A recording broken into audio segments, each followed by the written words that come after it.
Hello and welcome, my name is Nate from Video Games Recon, and as per usual we're going to be recapping this week's popular culture and gaming news that I find interesting and think you will too. Please keep in mind this video was recorded either early Friday morning or evening on UK time, so some important news could be missing, and that this video will be posted most likely on a Saturday. Anywho, enough jibber jabber, without any further ado, let's do it to it. Okay, not so much in the way of prominent release dates for games or betas this week, so we'll start off with a little entertainment news, then get into the upcoming games for PS Plus and Xbox Gold and move on from there.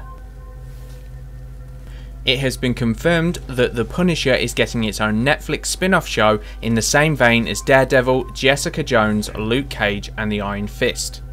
They're building up quite the collection over at Netflix for their Avengers B team, The Defenders.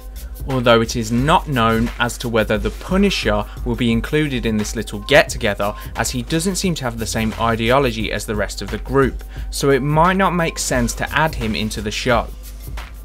Personally, I'm quite stoked for this, as I found him the most engaging part of the second season of Daredevil, and far more interesting a character for me than the other Defenders. Daredevil aside, as he's quite cool, and maybe the Iron Fist, as I know next to nothing about him, and how they're going to show his power set intrigues me. The upcoming month of May's PlayStation Plus and Xbox Gold games are as follows. First on PS3 we have Bionic Commando Rearmed 2 and Loco Roco. On PS4 we have Tropico 5, Tabletop Racing and Switch Galaxy Ultra. And finally on Vita we have Switch Galaxy Ultra again and God of War Ghost of Sparta. On Xbox Gold we have first on Xbox 360 Grid 2 and Peggle, and on Xbox One we have Defense Grid 2 and Costume Quest 2. Moving on, the Nioh demo is still available to play until May 5th, and as it's the background footage for this video I thought we'd talk about it a little. My hope from the trailers of this game prior to playing it is that it would be similar to an Onimusha game with the light Dark Souls-esque mechanics. However, upon playing Nioh, it appears to be the polar opposite, essentially a Dark Souls game with an Onimusha skin, and thus didn't scratch the itch I was looking for. That said, if you're a Dark Souls or Bloodborne fan, definitely a game to keep your eye on. And if you're into that sort of game and have played the Nioh demo, I'd love to hear what your thoughts are about it, as my knowledge and experience of that style of game is rudimentary at best. So I'd be curious to see as to how you think it compares. Doom got a 1 hour campaign livestream last week to show off some single player gameplay, presumably to stomp out fires after the controversial multiplayer beta. Personally, I thought the beta was alright, but to be fair, I'm not a hardcore Doom fan, so I don't really have a dog in that fight. The Fallout 4 Creation Kit lands on PC, which is super exciting, as it means not long now till we start getting dope ass mods coming our way. And even more exciting that is for one of, if not the first times console players are going to get to join in the fun a couple of months down the road, as said mods will also be available for the Xbox One and PS4. Virtual Reality Minecraft is now available on the Samsung Gear VR. Presumably this will be a cut down iteration to the upcoming version on the Oculus Rift, but nonetheless should be a glimpse into how the PC version will look, and yet another reason for people to buy more copies of Minecraft.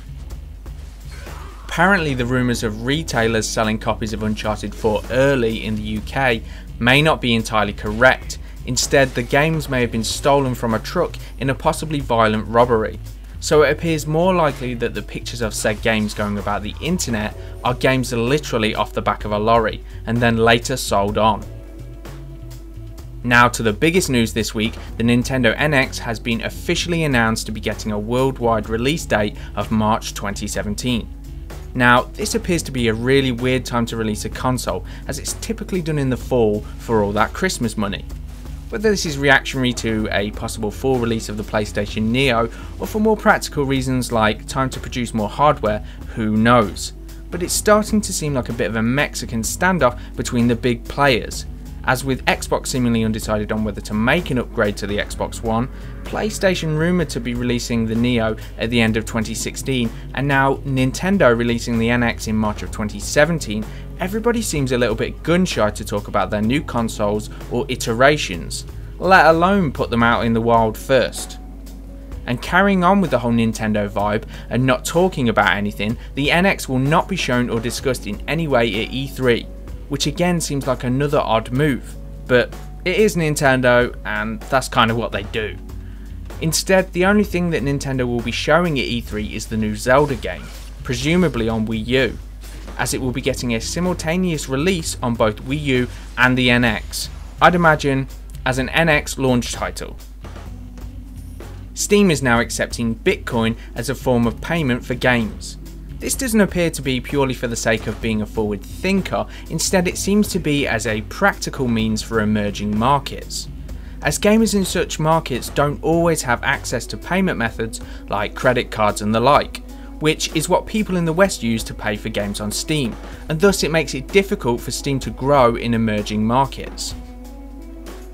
In super cool space news, private company SpaceX intends to send unmanned Dragon 2 spacecraft to Mars as soon as 2018, so as to inform them of the architecture of future Mars missions.